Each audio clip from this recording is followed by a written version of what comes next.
उद्या पुढच्या बातमीकडे। Gangster Lawrence बिश्नोईच्या महाराष्ट्रातल्या गुन्हेगारी कारवाया वाढत चालल्यात। बॉलिवूड सेलिब्रिटीपासून ते नेते व्यावसायिकांना खंडणीसाठी धमकावलं जात आहे। त्यामुळे पोलिसांच्या भूमिकेवर प्रश्नचिन्ह निर्माण झालंय।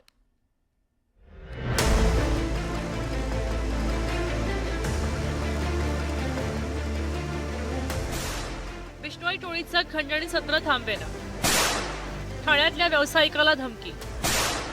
बिश्नोई टोळीला कसा लगाम लावणार? कुख्यात गँगस्टर लॉरेन्स बिश्नोईचं धमकी सत्र काही थांबायचं नाव घेत नाहीये।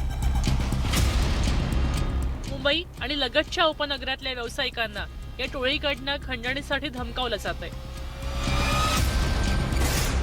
सुरुवातीला केवळ सेलिब्रिटी या टोळीच्या टार्गेटवर होते, पण आता व्यावसायिक सुद्धा बिश्नोई टोळीच्या निशाणावर आलेले आहेत। नुकत्याच ठाण्यातल्या एका व्यावसायिकाला अशाच प्रकारे धमकावलं गेलंय। न्यूज 18 मराठीच्या हाती ती धमकीची ऑडिओ क्लिप लागलेली है।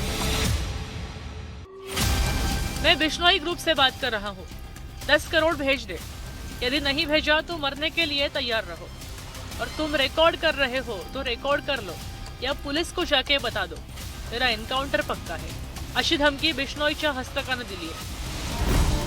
काही दिवसांपूर्वीच अकोला पश्चिमचे काँग्रेस आमदार साजिद खान पठाण यांना बिश्नोई टोळीचा हस्तक शुभम लोणकरनं 10 कोटींच्या खंडणीसाठी धमकी दिली होती।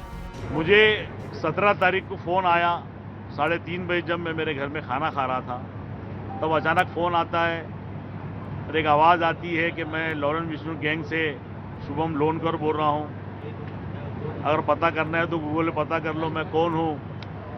मैं वही हूँ जिसने बाबा सिद्दीकी को दिन दहाड़े मारा।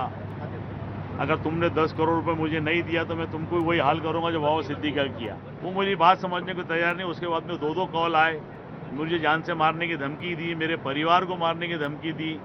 आज नहीं मिलेगा तो कल मिलेगा, 2 महीने बाद मिलेगा, 1 साल बाद मिलेगा, जहाँ मिलेगा वहाँ शूट करेंगे। ये शिकायत लेके मैं अकोला एसपी के पास पहुँचा। अकोला एसपी ने वहाँ पे उसको दखल ली।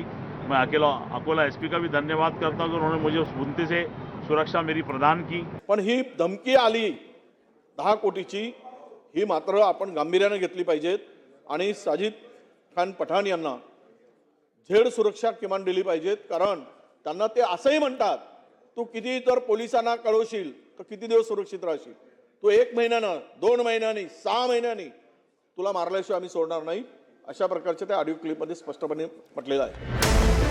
गँगस्टर लॉरेन्स बिश्नोई तुरुंगातून आपली टोळी चालवतो।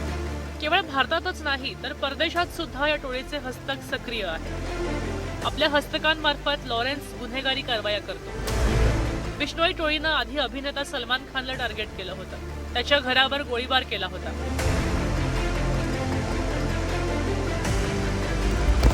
त्यानंतर कॉमेडियन कपिल शर्माच्या कॅनडामधल्या हॉटेलवर 2 वेळा बिश्नोई टोळीकडनं गोळीबार झाला होता।